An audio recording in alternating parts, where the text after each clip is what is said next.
You don't belong in a luxury establishment like this. Pack your things and leave before I have you thrown out. Oh my goodness, Diane? Is that really you? Arthur, apologize to her right now.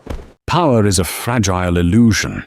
It takes a lifetime to build a dynasty, but only a single second of arrogance to burn it to the ground. In the high-stakes world of Chicago's luxury hospitality, everyone knew the name Preston Carmichael. He was a man who believed the world existed to serve him, and that people with less money were simply furniture in his grand design.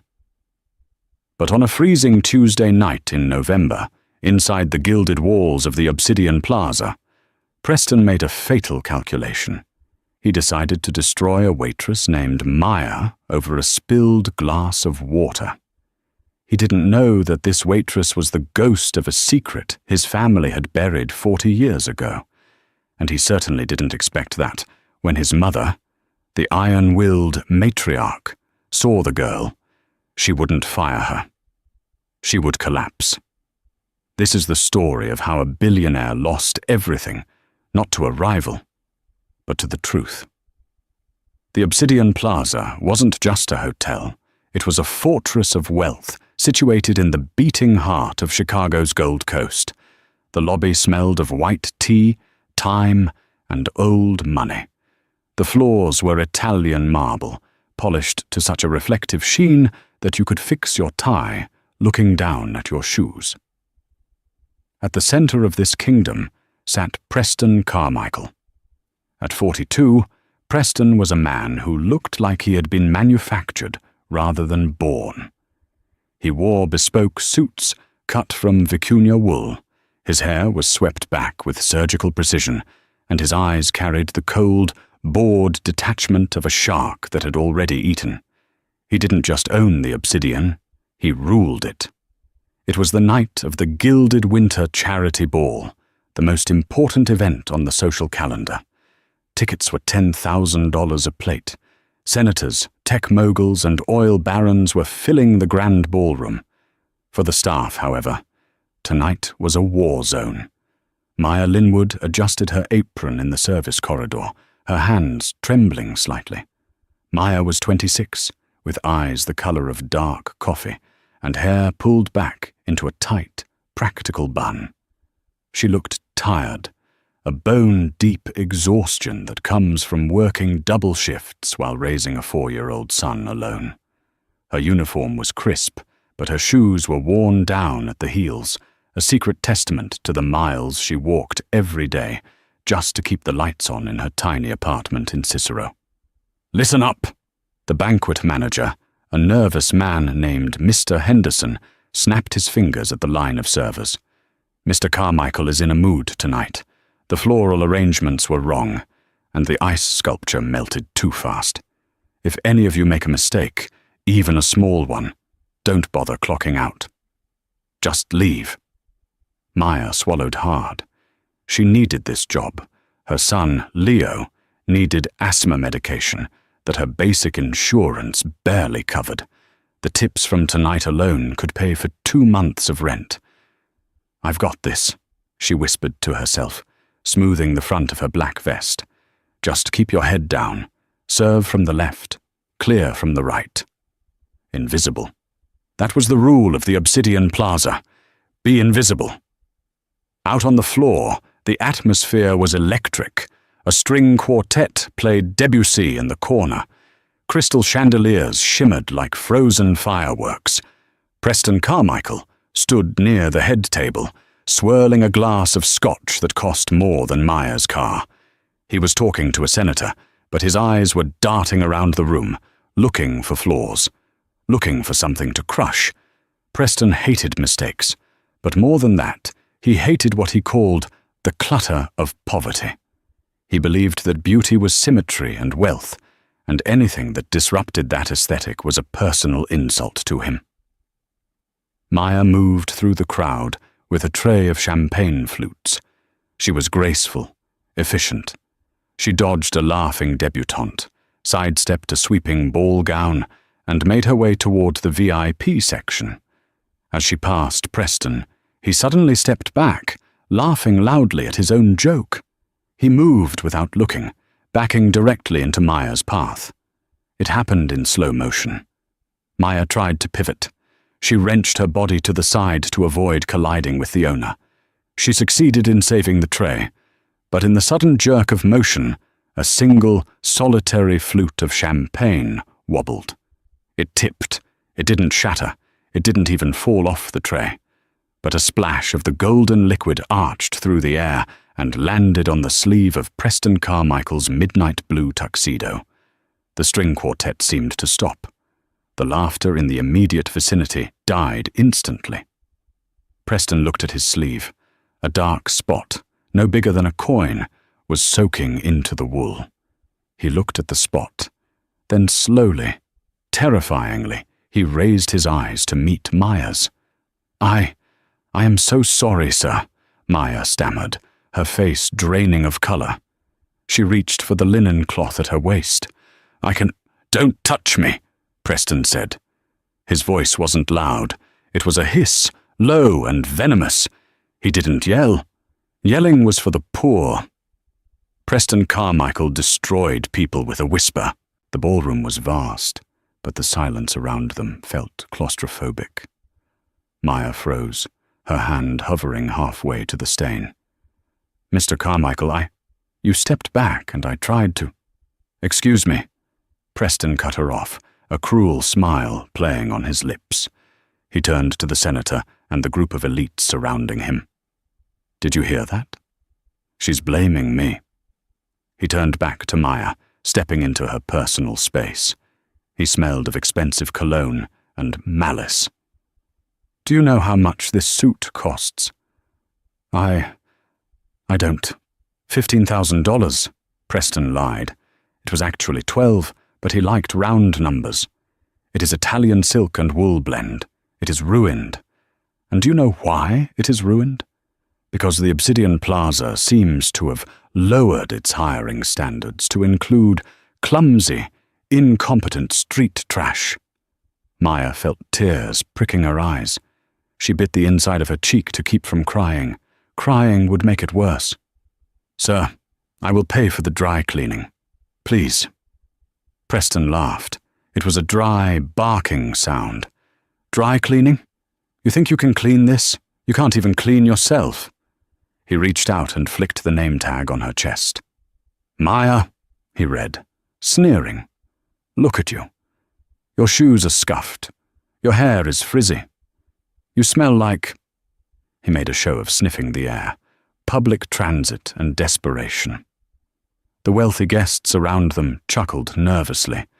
They didn't necessarily agree with Preston's cruelty, but in this circle you didn't stand up to a Carmichael. You laughed along, or you became the next target. "I'm sorry, sir," Maya whispered, looking at the floor. "I'll go to the kitchen." "No," Preston commanded. "You don't get to run away. You see, everyone here paid $10,000 for a show. Let's give them one." He grabbed a bottle of red wine, a 1998 Cabernet, from a passing waiter's tray. "Preston, don't make a scene," a woman's voice said from the crowd. It was his fiancée, a socialite named Veronica. She looked bored rather than concerned. "I'm teaching a lesson, Veronica," Preston snapped. He looked at Maya. "You spilled on me. It's only fair, isn't it?" Maya's eyes went wide. "Sir, please, I have a son. I need this job. Begging, how pathetic." Preston uncorked the bottle. "Hold out your glass." "What? You have a tray?" Preston pointed. "Hold it out." Trembling, Maya held out the silver tray with the remaining champagne flutes. Preston poured the red wine, but he didn't pour it into the glasses.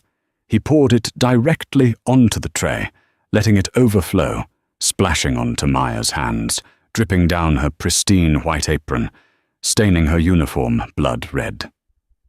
"Oops," Preston deadpanned. "I seem to be clumsy too."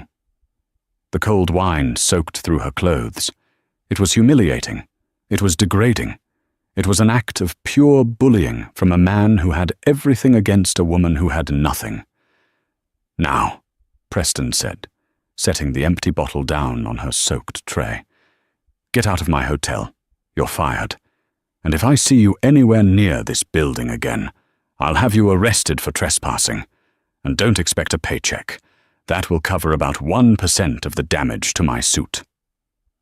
Maya stood there, the red wine dripping from her apron onto the marble floor.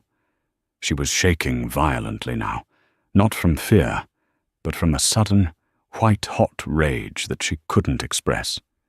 She thought of Leo. She thought of the empty refrigerator at home. She placed the tray down on a nearby table with a deliberate clack. "You are a small man," she said, her voice shaking but audible. Preston's eyes narrowed. "Security." 2 large guards began to move toward her, but before they could reach her, the heavy double oak doors at the top of the grand staircase groaned open. A hush fell over the room instantly, a silence far deeper and more respectful than the one Preston had commanded. Preston froze. He looked up. "Mother," he whispered. Standing at the top of the stairs was Dame Catherine Carmichael. If Preston was the king of the Obsidian, Catherine was the emperor who had built the world he played in. At 78, she was frail, relying on an ebony cane with a silver handle, but her presence was monumental. She wore a gown of silver silk and diamonds that had belonged to the Romanovs. She had been in seclusion for 3 years, following a stroke, living in the penthouse, rarely seen. Her attendance tonight was a rumor, a whisper. No one actually expected her to come down. The crowd parted like the Red Sea. Even the senator bowed his head slightly. Catherine didn't look at the guests. She didn't look at the decor. Her sharp, grey eyes, the only thing Preston had inherited from her, were locked on the scene unfolding near the VIP table. She began to descend the stairs. Tap, step, tap, step. The sound of her cane echoed in the silent hall. Preston immediately fixed his face. He wiped the sneer away, replacing it with the mask of the dutiful son. He rushed to the bottom of the stairs to meet her. "Mother, we didn't know you were feeling well enough to join us," Preston said, reaching out to take her arm. "Let me help you." Catherine didn't take his arm. She looked past him. "What is this mess, Preston?" Her voice was raspy, but it carried to the back of the room. Preston laughed nervously, gesturing vaguely at Maya, who was standing there, wine-soaked and humiliated, wiping her hands on a napkin. "Just a personnel issue, Mother. A clumsy waitress ruined my brioni. I was just handling it. Security is escorting her out as we speak." Preston turned to the guards. "Get her out of here, now." "Wait," Catherine said. It wasn't a shout, it was a command. The guards froze. Catherine walked past her son. She moved toward Maya. The crowd held its breath. Was the old matriarch going to finish what her son started?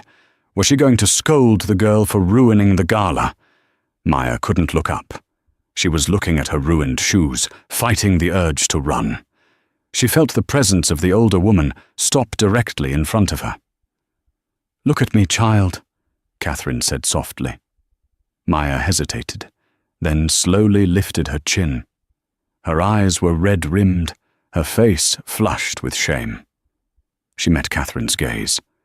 For a moment, there was silence. Catherine stared. Her eyes widened. Her grip on the ebony cane tightened until her knuckles turned white. Her breath hitched in her throat, a ragged, gasping sound. It can't be," Catherine whispered. Her hand reached out, trembling, hovering near Maya's face. "Eleanor?"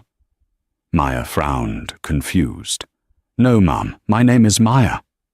Catherine wasn't listening. She was looking at the structure of Maya's face, the high cheekbones, the specific shape of her brow, and most of all, a small, star-shaped birthmark just below Maya's left ear. The color drained from Catherine's face. The formidable Dame Carmichael, the woman who had survived corporate raiders, market crashes, and a stroke, began to shake. "The locket!" Catherine choked out, staring at Maya's neck. Hidden beneath her uniform, the chain of a necklace was visible. Due to the wine Preston had poured, Maya's collar was wet and sticking to her skin, revealing the outline of a heavy, oval locket beneath the fabric. "Show me," Catherine gasped. "Mother, what are you doing?" "She's dirty," Preston interjected, stepping forward. "Silence!" Catherine screamed at her son, a burst of energy that seemed to drain her instantly. She turned back to Maya, tears streaming down her wrinkled cheeks. "Please, the locket." Maya, bewildered and terrified, reached into her collar and pulled out the piece of jewelry. It was an antique gold locket, battered and old, contrasting sharply with her cheap waitress uniform. Catherine grabbed it. Her thumb brushed over the engraving on the front, a simple rose intertwined with a dagger. "Where did you get this?" Catherine's voice was breaking. "It was my mother's," Maya said softly. "She died when I was a baby. It's all I have of her." The realization hit Catherine like a physical blow. The cane slipped from her hand and clattered loudly onto the marble. "Oh God," Catherine wailed, a sound of pure anguish. "Oh my God, I found you." And then the impossible happened. Dame Catherine Carmichael's eyes rolled back in her head. Her knees buckled. "Mother!" Preston screamed. Maya didn't think. She didn't remember that she had just been fired. She didn't remember the humiliation. Instinct took over. She lunged forward, catching the frail woman before she hit the hard floor, cradling Catherine's head in her wine-soaked lap. "Call 911!" Maya shouted, her voice commanding the room. She checked Catherine's pulse. It was erratic. Preston stood frozen, looking down at his mother in the arms of the woman he had just abused. He didn't know it yet, but the ground had just opened up beneath his feet. The secrets of 1984 were clawing their way out of the grave. The ambulance arrived in 6 minutes. To the guests of the Obsidian Plaza, it was a spectacle. To Preston, it was a PR nightmare. To Maya, it was a confusing blur of adrenaline. As the paramedics loaded Catherine onto the stretcher, the old woman regained a flicker of consciousness. Her hand flailed out, grasping blindly. "Don't! Let her go!" Catherine wheezed, her eyes searching frantically. Preston stepped forward. "I'm here, Mother. I'm coming with you." "Not you!" Catherine spat out, though her voice was weak. She pointed a trembling finger at Maya. "Her! She comes!" Preston recoiled as if slapped. "Her! Mother! She's a waitress. She's nobody." "She is everything," Catherine gasped, gripping the paramedic's arm. "If she doesn't come, I don't go." The lead paramedic looked at Preston. "Sir, if you want your mother to remain calm and stable, we need to do what she asks. Her blood pressure is critical." Preston's jaw clenched so hard, a vein throbbed in his temple. He looked at Maya, his eyes promising retribution later. "Get in the ambulance," he hissed at her, "but don't think this changes anything. Once she's stable, you're done." Maya climbed into the back of the ambulance, sitting opposite the stretcher. The doors slammed shut, sealing out the flashing cameras and the cold Chicago wind. The ride to Northwestern Memorial Hospital was tense. Catherine drifted in and out of consciousness, but her hand refused to let go of Maya's wrist. She kept muttering names. Eleanor, Richard, the contract. At the hospital, Catherine was rushed to the VIP wing. Maya was left standing in the hallway, her uniform still sticky with drying wine, feeling utterly out of place in the sterile, bright environment. An hour later, a doctor emerged. Preston was there by then, having followed in his Bentley. He was on the phone with his legal team, already trying to spin the story of his mother's collapse to the press. "Mr. Carmichael?" the doctor interrupted. "She's stable. It was a severe anxiety attack combined with a minor cardiac event. She's asking for you. Preston straightened his jacket. Good. And, the doctor added, looking at his clipboard, she is asking for the girl with the locket. Preston turned on Maya, who was sitting on a plastic chair in the waiting room. You stay here. I'll deal with her.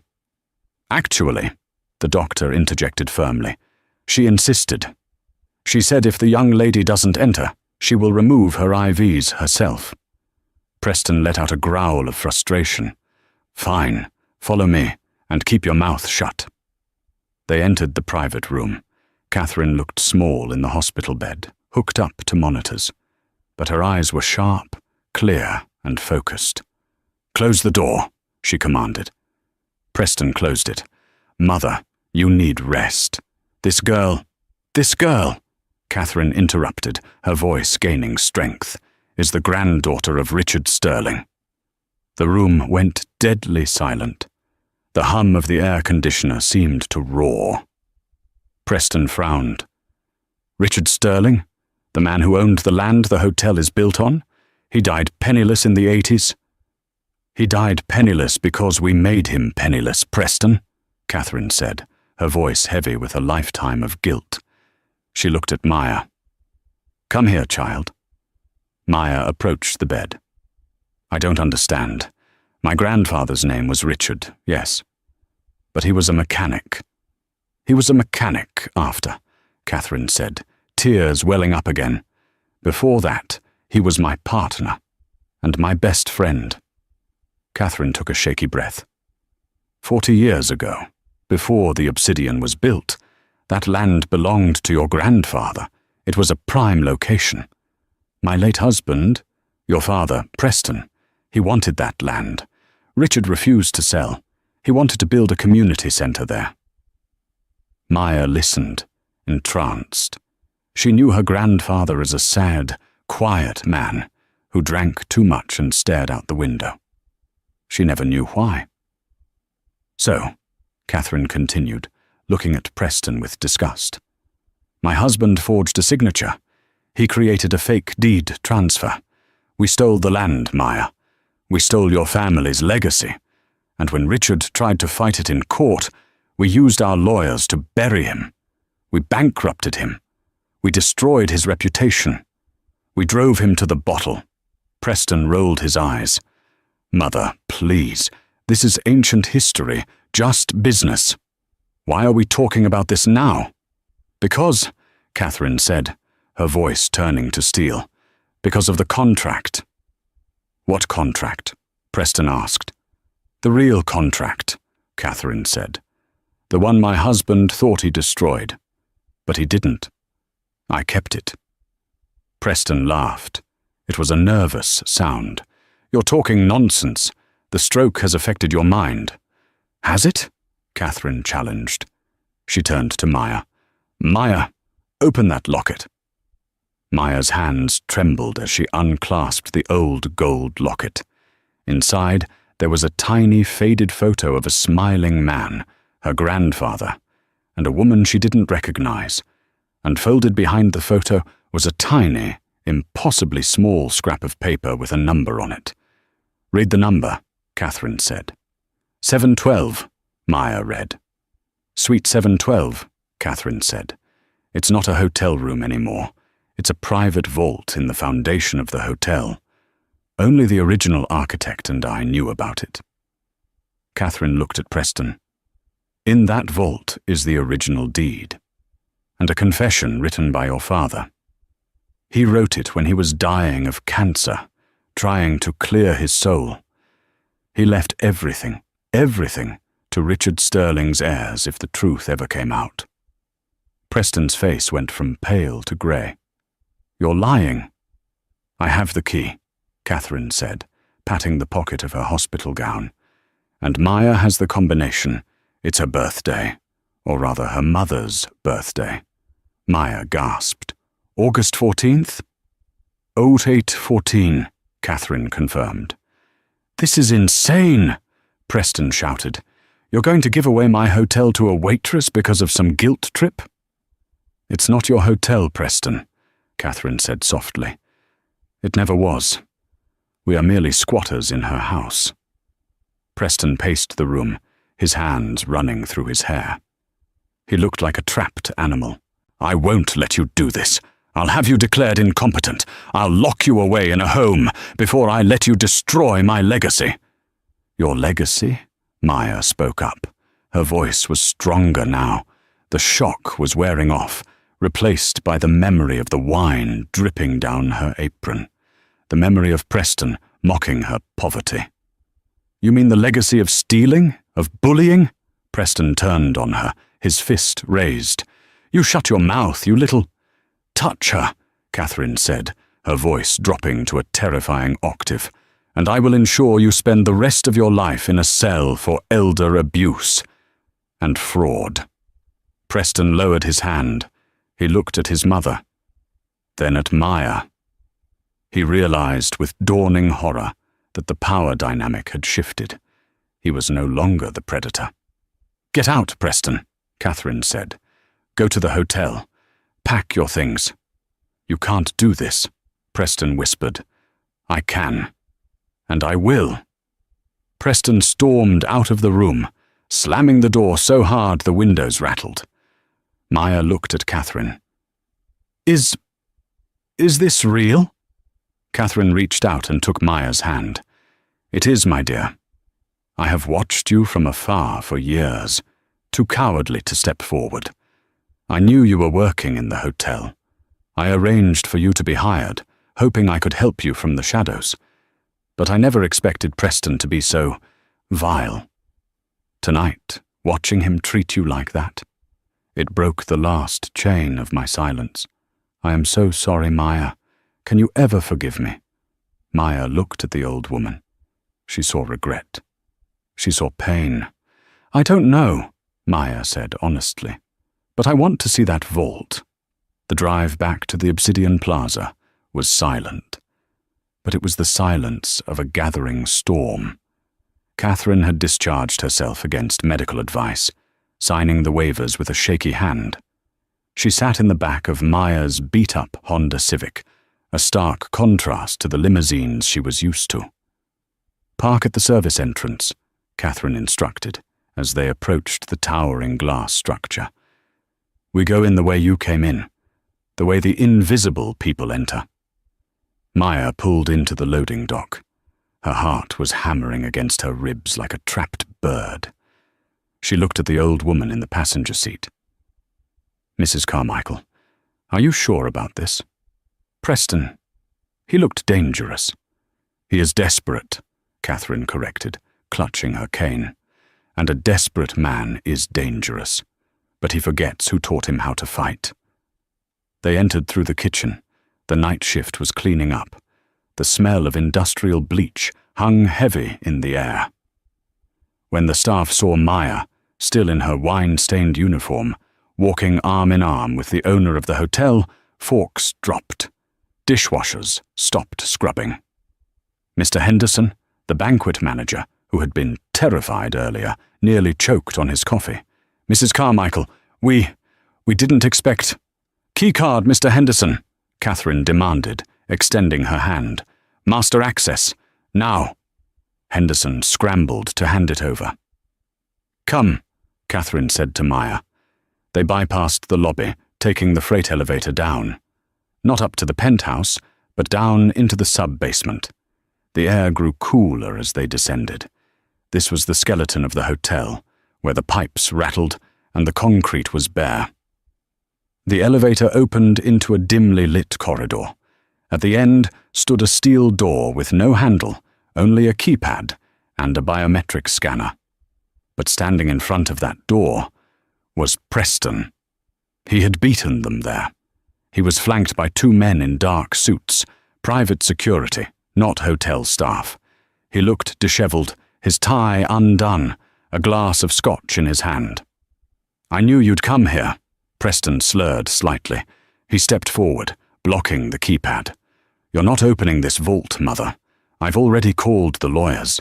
They're drafting an emergency injunction to declare you mentally incapacitated. Anything you do tonight is void.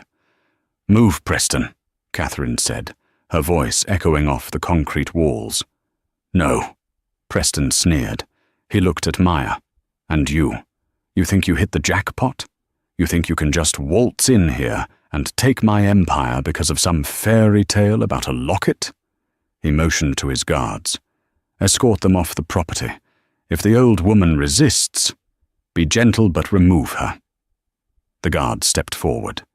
Maya instinctively stepped in front of Catherine. Don't touch her. Or what? Preston laughed. You'll spill water on them? Suddenly, the freight elevator dinged again.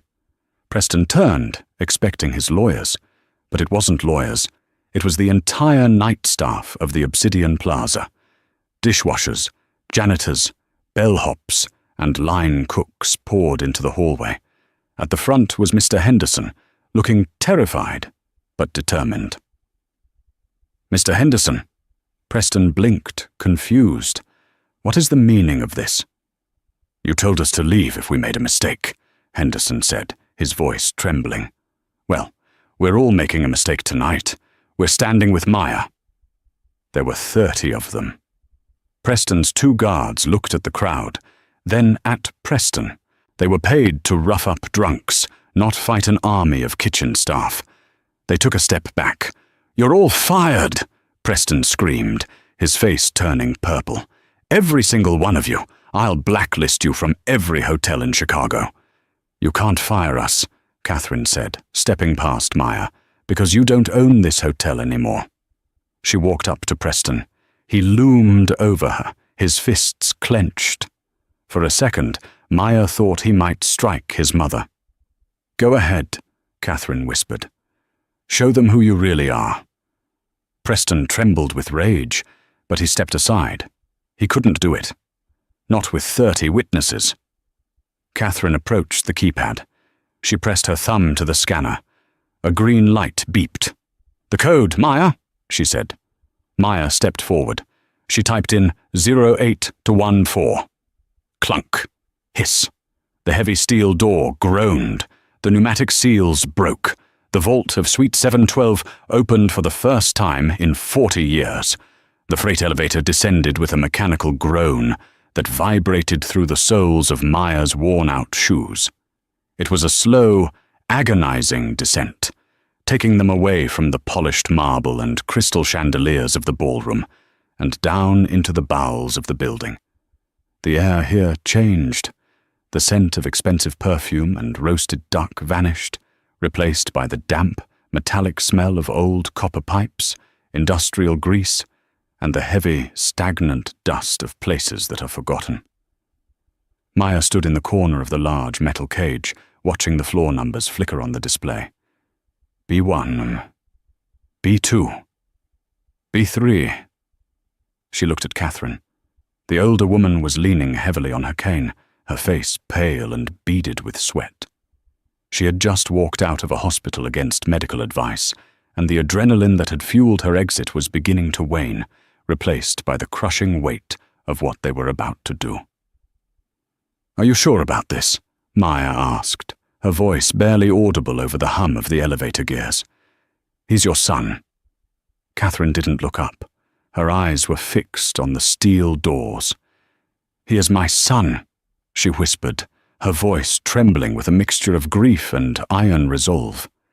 But the obsidian is my husband's sin, and tonight we are going to wash the floor with the truth.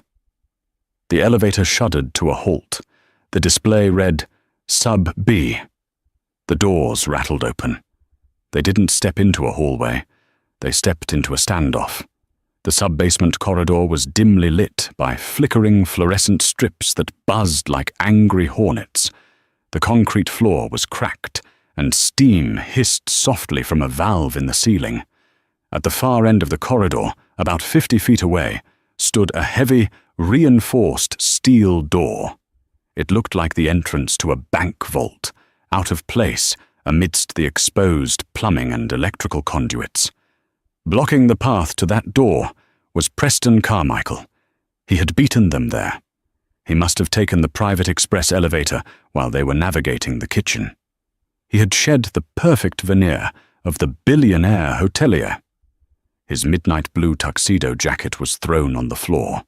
His tie was undone, hanging loosely around his neck like a noose. His sleeves were rolled up, and in his right hand he held a heavy fire axe he had pulled from the wall case. Flanking him were two men Maya recognized, his personal fixers. They weren't hotel security. They were ex-military contractors Preston kept on payroll for problems that couldn't be solved legally. They wore dark suits that strained against their muscles, and they stood with their hands clasped in front of them, looking bored but dangerous.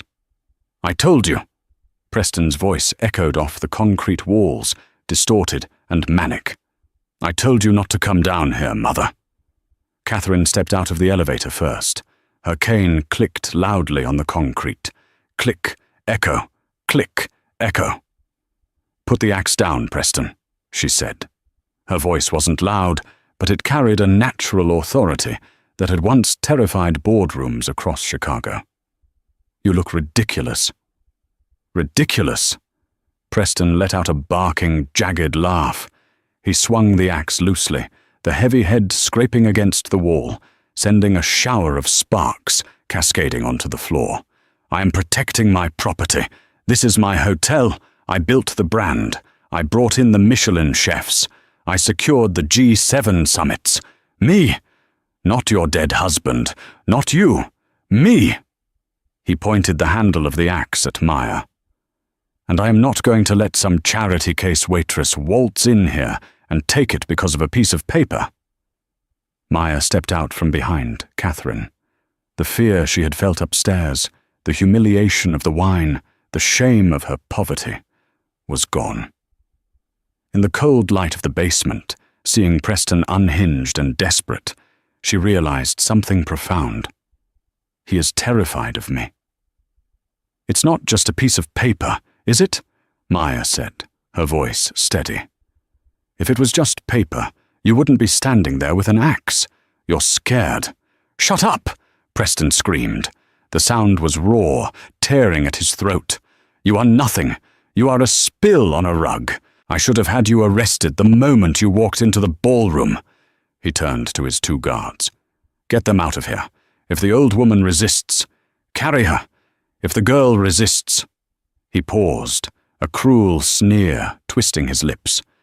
"Break something." The two guards stepped forward. They were large men, moving with the synchronized fluidity of predators. Maya instinctively moved in front of Catherine, shielding the frail woman with her own body. "Don't you touch her," she warned. The guard on the left smirked. "Or what, sweetheart? You gonna drop a tray on me?" He reached out a massive hand to grab Maya's shoulder. Ding! The sound of the freight elevator arriving again cut through the tension. Everyone froze. Preston looked past Maya, his eyes narrowing. "Who else did you bring? The police? It doesn't matter. I own the police commissioner." The doors behind Maya and Catherine slid open. It wasn't the police. Mr. Henderson, the banquet manager, stepped out. He was sweating profusely, his bow tie crooked, his face pale, but he stepped out, and behind him came the dishwasher, a Haitian man named Jean-Paul, who had worked at the Obsidian for 20 years. Behind him was Moria, the head of housekeeping, then the sous-chefs, the bellhops, the valets, the janitors. One by one they poured out of the elevator and the stairwell door adjacent to it. They filled the narrow concrete corridor, a sea of black and white uniforms, stained aprons and worn-out shoes. There were 30, maybe 40 of them. The invisible people of the Obsidian Plaza. They didn't have weapons. They had something more powerful. They had numbers, and they had rage. "Mr. Henderson?" Preston blinked, his grip on the axe loosening slightly in confusion. What is the meaning of this? Get back to work." Mr. Henderson took a deep breath. He looked at Preston, then at Maya. He saw the wine stains on Maya's uniform, the symbol of the abuse they all took, day in and day out. "No," Mr. Henderson said. His voice cracked, then firmed up. "No, sir. We aren't going back to work." "I will fire you!" Preston shrieked, spittle flying from his mouth. "I will fire every single one of you. I will ruin your lives. You will never work in this city again." "You can't fire us," Jean-Paul, the dishwasher, spoke up. His voice was deep and rumbling. He stepped up beside Maya. "Because we quit." "And," Maria added, crossing her arms, "we are witnesses. We saw what you did to the girl upstairs, and we are seeing what you are doing now." Preston looked at the wall of people. He looked at his 2 guards. The guards exchanged a glance. They were mercenaries, loyal only to the paycheck. They did the math. 2 of them against 40 angry staff members in a confined space. The lead guard held up his hands and took a step back. "Mr. Carmichael, this isn't in the contract. We do security. We don't do riot control against kitchen staff." "Cowards!" Preston screamed. "I pay you to fight." "You pay us to protect you," the guard said, backing away toward the stairwell. "You didn't pay us to die for you." The guards turned and walked away, leaving Preston alone. He stood there, panting, the axe heavy in his hand. He looked small now. The grand illusion of his power had evaporated, leaving only a frightened man in a tuxedo.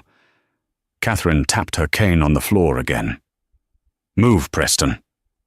Preston looked at his mother. He looked at Maya. He looked at the 40 pairs of eyes judging him. He didn't move. He couldn't. His pride was rooted to the spot. "You think you've won?" Preston hissed, his eyes wet with tears of rage. "But you can't open it. You don't have the code. Only I have the code, and I will never—" "I have the code," Catherine interrupted softly.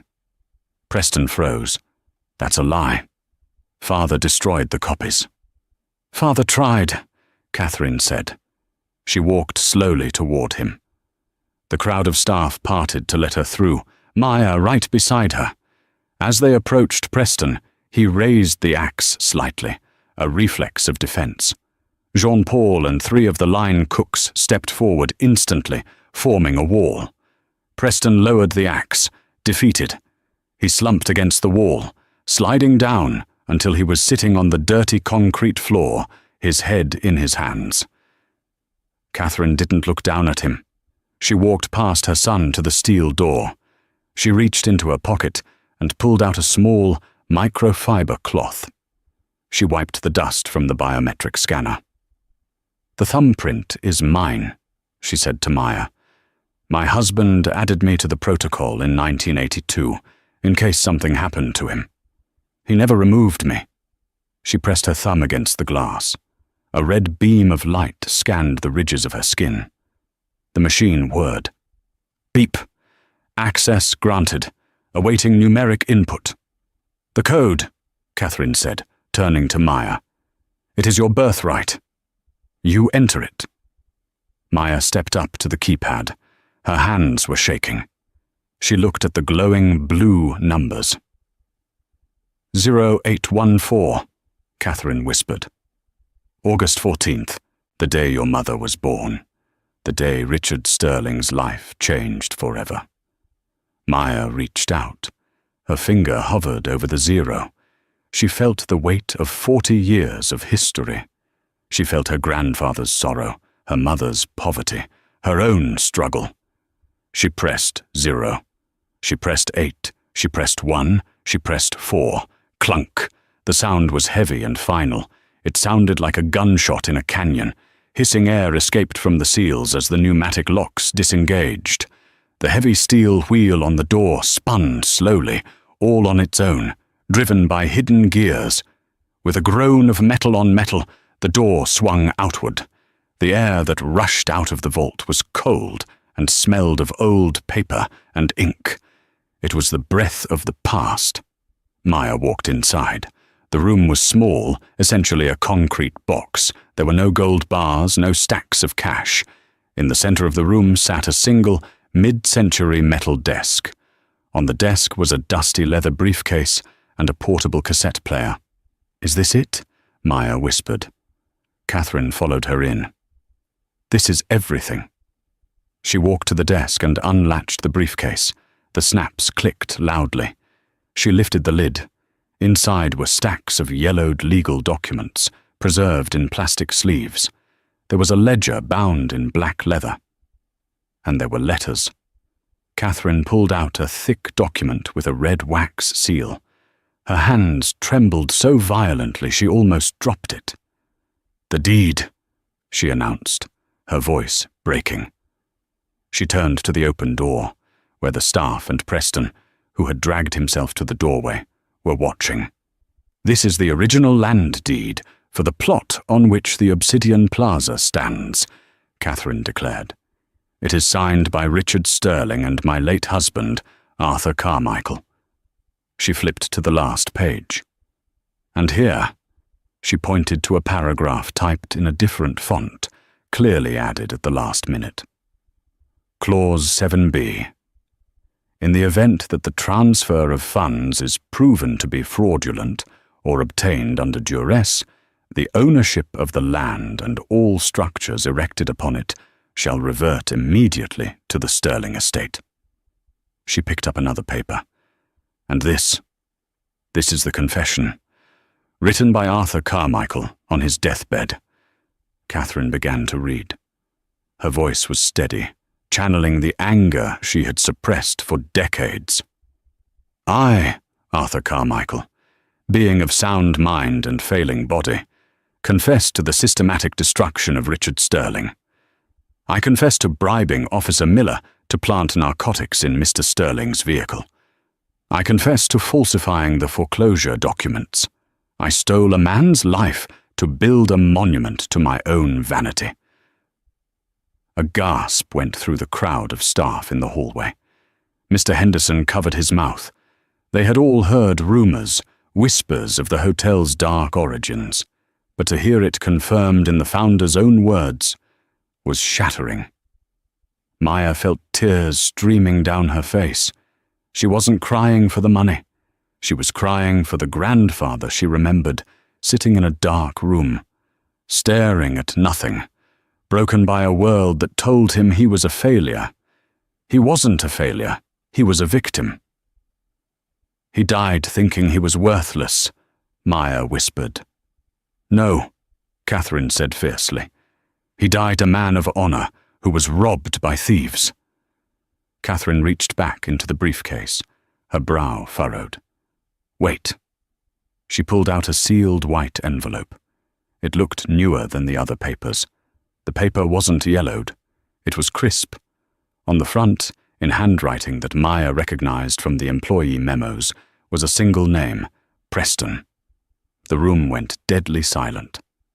Catherine turned slowly to look at her son, who was still slumped in the doorway. "Preston." Preston didn't look up. He was staring at the floor, picking at a loose thread on his tuxedo trousers. "This letter," Catherine said, her voice dropping to a horrified whisper. "It's dated 4 years ago, the date of your father's final estate settlement." She tore it open. She scanned the page. Her eyes widened. Her hand flew to her mouth to stifle a scream. "You knew," she breathed. Preston chuckled. It was a dry, hollow sound. "Read it, Mother. Read it to the class." Catherine couldn't speak. She handed the letter to Maya. Maya took the paper. She wiped her eyes and read aloud. "My son, Preston, if you are reading this, I am gone. I have left the confession in the vault. I was too cowardly to burn it, fearing God's judgment. But you are pragmatic. I leave the burden to you. The Sterling girl exists. Her name is Maya Linwood. She lives in Cicero. If you find her, you must decide. Make restitution and save your soul, or bury the truth and keep the crown. The choice is yours." Maya lowered the letter. She felt cold, bone-deep cold. She looked at Preston. "You knew who I was." Preston finally looked up. His eyes were red-rimmed and empty. "Of course I knew. Did you really think you got hired at the Obsidian Plaza with a resume written in crayon on a napkin? You had no experience, no references. You were hired because I flagged your application. Why? Maya asked. To help me? Preston laughed again, and this time it was pure malice. Help you? God, no. I wanted to keep you close. I wanted to watch you. He struggled to his feet, leaning against the doorframe for support. I wanted to see the granddaughter of the man who almost stopped my father, Preston sneered. I wanted to see her scrubbing my toilets. I wanted to see her bowing to me. Every time you clocked in, every time you thanked me for a holiday bonus that was barely enough to buy groceries, it fed me. The cruelty of it sucked the air out of the room. The staff in the hallway looked at their boss with unmasked revulsion. This wasn't just greed. This was sadism. I kept you as a pet, Preston spat. A little reminder that I won. The Carmichael dynasty won. I had the rightful heir serving me champagne. He took a step toward Maya, his face twisting into a mask of hatred. And tonight, when you spilled that wine, it was perfect. I wanted to break you. I wanted to fire you and watch you beg. I wanted to see the sterling legacy crawl out of my building on its knees. He paused, looking around at the vault, at the papers in Maya's hands. I just didn't know, he whispered, that the old witch had kept a key. Catherine stepped forward. She raised her hand and, with all the strength she had left, slapped Preston across the face. The sound was sharp and shocking. Preston's head snapped to the side. You are not my son, Catherine said, her voice shaking with rage. You are a monster. You are poor, Preston. You have billions in the bank, and you are the poorest thing I have ever seen. Preston touched his cheek, looking at his mother with shock. Get out, Catherine said. This is my hotel, Preston shouted, trying to regain control. No, Maya spoke up. Her voice was no longer the voice of a waitress. It was the voice of the owner. She held up the deed. According to this, Maya said, this hotel belongs to the Sterling estate. That's me. She looked at Preston. She didn't feel fear anymore. She didn't even feel anger. She felt pity. Mr. Henderson, Maya called out. Mr. Henderson stepped into the vault, standing at attention. Yes, Ms. Linwood? Please escort this trespasser off the property, Maya said calmly.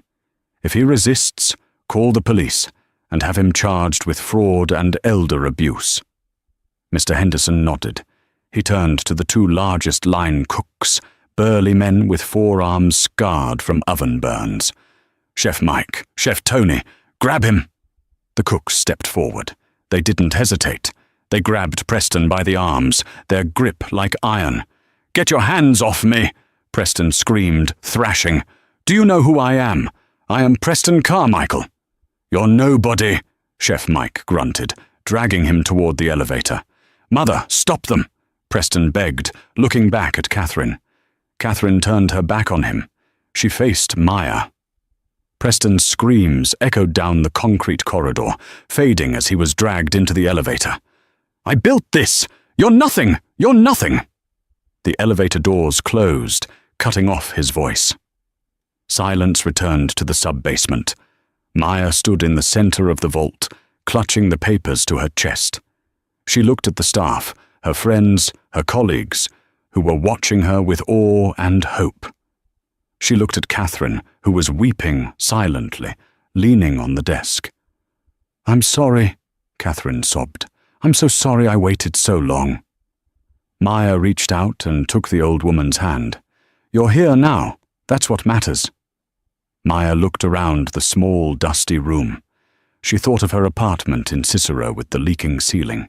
She thought of Leo's asthma medicine. She thought of the bus rides in the rain. She took a deep breath. Mr. Henderson, Maya said. Yes, Mum, Henderson replied, his voice filled with respect. Cancel the rest of the gala, she ordered. Send the guests home. Tell them the Obsidian is under new management. And the food, Mom. There are thousands of dollars worth of lobster and steak upstairs. Maya smiled. It was the first genuine smile she had worn in years. Set up tables in the staff cafeteria, she said. Tonight the staff eats like kings. Everyone sits, everyone eats. And send a car to pick up my son. Yes, Mom, Henderson beamed. As the staff cheered and turned to head back to the elevators, Maya looked at the cassette player on the desk. She pressed play. A crackly voice filled the room. It was her grandfather, Richard. It must have been recorded decades ago, perhaps during the legal battle. Don't let them break you, kid, the voice said, sounding tired but kind. The truth has a way of floating to the top. Just keep swimming. Maya closed her eyes and let the tears fall. I'm swimming, Grandpa, she whispered. I'm finally swimming. That is the story of Maya and Preston. It's a brutal reminder that how you treat people when you're on top determines who will be there to catch you or crush you when you fall. Preston thought he was untouchable, but he forgot that the higher the pedestal, the harder the landing. If you enjoyed this story, please hit that like button. It really helps the channel grow. And if you believe that karma always collects its debt, type karma in the comments below. I read every single one. Don't forget to subscribe and turn on the notification bell so you never miss a story. Until next time, stay kind.